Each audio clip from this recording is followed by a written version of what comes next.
지금 인선을 두고 여야 생각이 확실하게 좀 엇갈리는 상황인데 아까 앞서서도 얘기가 잠깐 나왔지만 논란의 발언을 한 인물이 있어서 민경욱 비대위원 지명자의 과거 노인 비하 발언 논란이 또 한창 불거지고 있는데요. 과거 목소리 듣고 오겠습니다. 지금 가장 최대의 비극은 노인네들이 너무 오래 산다는 겁니다. 빨리빨리 돌아가셔야. 죄송합니다. 새로운 세대가 올라와서 아까는 좀 극단적인 표현을 쓰지만 자연스럽게 그 선배들을 밀어내야 된다. 그래서 어떻게든지 이 담론상에 그 30대, 40대를 끌어들여서 386 니네가 얘기하는 거 폼 잡고 그러지 말고 니네가 얘기하는 건 다 허접한 거야. 다 우스운 거야. 이렇게 밀어낼 수 있어야 되는데 지금 이게 안 올라오잖아요. 이게 제가 볼 때 한국 사회의 최대 비극이라고 생각합니다. 이게 지난 10월의 발언인데 말을 하고 나서 바로 사과를 했습니다만 발언에 논란이 좀 있다 이런 지적들이 나오고 있고요. 민주당은 오늘 아침 최고위에서 이 발언 영상을 틀면서 역대급 망언이라고 쏘아붙였습니다. 이어서 보고 오시죠.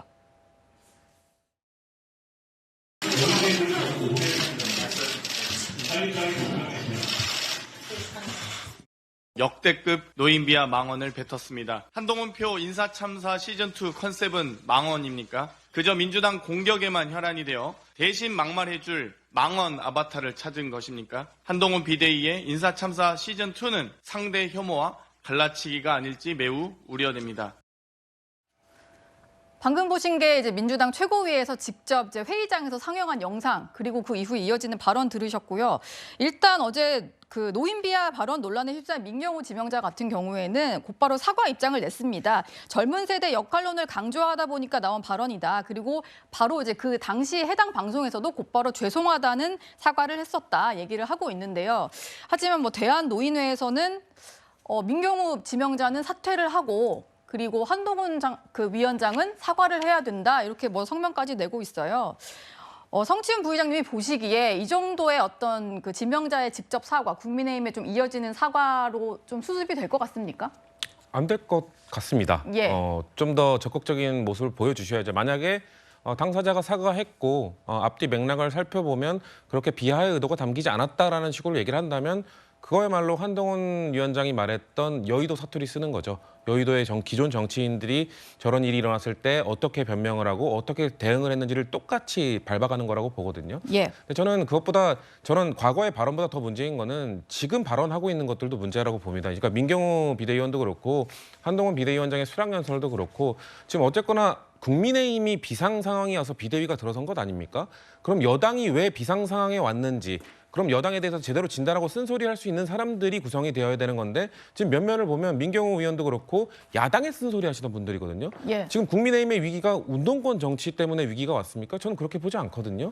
국민의힘 자체에 대해서 뭐가 문제인지를 진단해야 되는데 계속해서 야당의 운동권 정치를 비판하시던 분들 그런 비판에 앞장섰던 분들이 비대위원으로 갔다는 것은 과연 국민의힘이 지금의 국민의힘의 위기 상황을 제대로 진단할 의지가 있는 것인가라는 의구심이 들고요.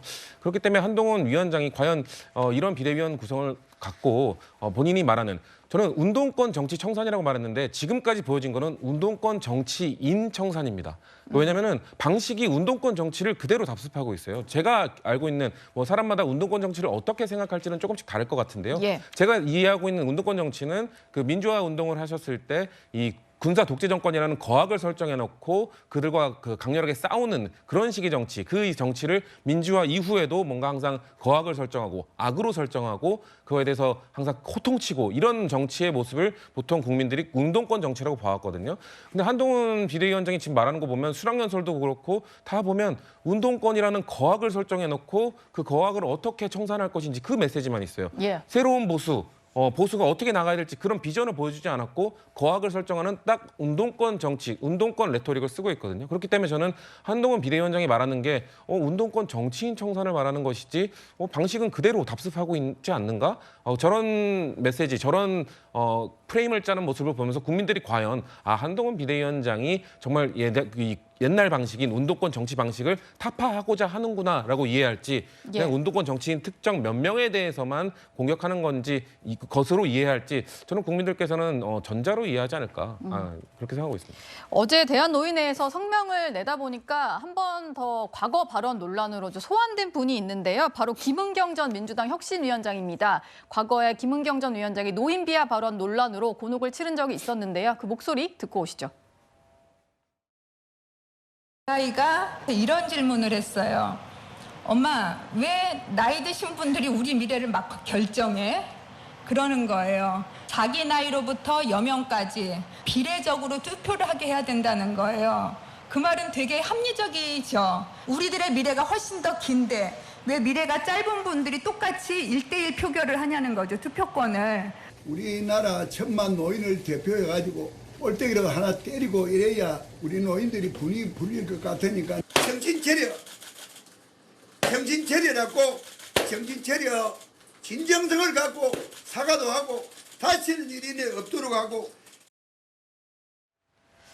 저게 김은경 당시 혁신위원장이 대한노인회를 찾아서 직접 사과를 한 그런 모습까지 보고 오셨는데 그러다 보니까 국민의힘에서도 민경호 지명자 역시 대한노인회를 직접 찾아가서 사과해야 된다 이런 주장이 나왔습니다. 잘못했고 뭐 100번 1000번 사과해야 됩니다. 예. 그리고 뭐 굳이 개인적인 제안을 드리자면 대한노인회를 찾아서 한동훈 위원장이요? 아니요. 민경우. 예. 본인이니까 대한노인회를 찾아서 정말 그분들한테 속고대죄하면서 그 뜻이 아니었다. 제가 어리석었고 부적절한 발언이었다라고 그분들 마음이 풀릴 때까지 사과해야 된다고 생각합니다. 아직 사퇴까지 가기엔 만약에 뭐 이 발언이 뭐 어때? 그런 말 할 수 있는 거 아니야? 이래버렸으면 저는 사퇴도 고려할 수 있다고 생각합니다. 네. 하지만 뭐 방송에서도 그 즉시 사과했고 그러니까 뭐 이 발언이 뭐가 논란이냐라는 상황이 아니고 본인도 인지를 하고 있으니까 사퇴까지는 아닌 것 같고 찾아가서 사과는 해야 된다. 이게 조정훈 의원의 얘기인데요. 이종근 평론가님이 보시기에는 지금 네. 직접 발탁한 사람이 한동훈 위원장이잖아요. 네네. 어떻게 해야 지금의 논란이 좀 마무리가 될 것 같으십니까? 글쎄요, 지금 이 발언에 대해서 제가 생각하는 부분부터 좀 말씀을 드릴게요. 예. 자, 일단 김은경 혁신위원장이 소환됐잖아요. 김은경 혁신위원장이 사퇴했나요? 사과만 안 했습니다. 했지요. 예. 사퇴 안 했고 끝까지 뭐 자신의 임무를 다 완성을 하고 지금도 나와서 특정 사안에 대해서는 이야기를 하고 있잖아요. 그런데 지금 이 혁신위원장은 사퇴를 안 했는데 비대위원 임명하자마자 사퇴하라? 형평에 맞지 않는 것 같고요. 두 번째, 아까 말씀 아주 정확하게 해주셨어요. 보니까 부의장께서 이 운동권 정치가 뭐냐, 거학을 설정해서 그걸 계속 악마화한다. 서울의 봄이 바로 그런 효과로 지금 민주당이 계속 붙들고 있다고 생각을 하거든요. 예. 봐라, 지금도 아직도 80년대다. 지금도 똑같은 신군부다. 뭐 이렇게 표현을 해서 자신들의 어떤 존재를 계속 이야기하는데 바로 김종인 비대위원장이 민주당에서 비대위원장 할 때나 또는 한상진 그 사학과 교수 아까 그 사회학자 교수가 민주당에서 진단하는 그 백서를 만들 때도 똑같이 민주당이 운동권 정당이다. 이것을 헤쳐나가지 아니하면 안 된다라고 이야기를 했고요. 임종석 비서실장이 문재인 정부 시절에 운영위에서 이런 얘기를 했어요. 당시 전희경 의원한테 아니 80년대 뭐 하셨습니까? 라고 부르짖었거든요. 예. 전희경 의원이 그때 중학생이었어요. 네. 80년대에 자신은 화염병을 던지고 민주화 투쟁을 했을지 몰라도 30년 전에 뭐 했냐를 부르짖는 게 아직도 운동권 정치이거든요. 자, 지금 21대 국회에 300명 중에 586이 몇 명이나 있게요? 174명입니다. 제가 얘기하는 건 586이라는 게 운동권이냐 아니냐를 떠나서 60년생부터 69년생을 얘기하는 거예요. 세대를 봤을 때.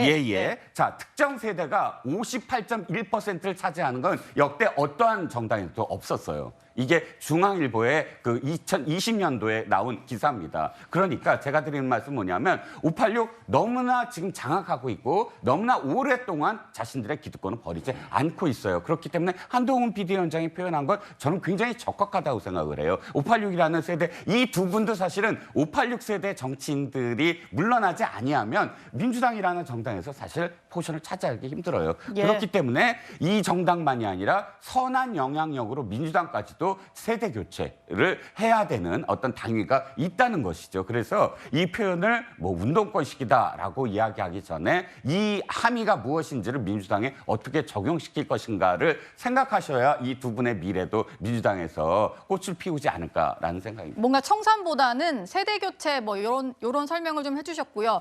세대 교체를 좀 이루려고 하는 곳이 또 하나 더 있는데 그 대통령실에서도 새로운 3실장이 확정이 됐습니다. 한동훈 비대위 체제로 이제 전환되는 시점에 맞춰서 대통령실도 2기 체제로 들어간 건데 일단 비서실장 김대기 전 비서실장이 사실상 경질되듯이 이제 물러나면서 이관섭 정책실장이 비서실장으로 내정이 됐고 그리고 70년생인 성태훈 연세대 교수가 정책실장으로 내정이 되면서 평균 나이가 59세로 좀 낮아졌다 이런 얘기가 나왔고요.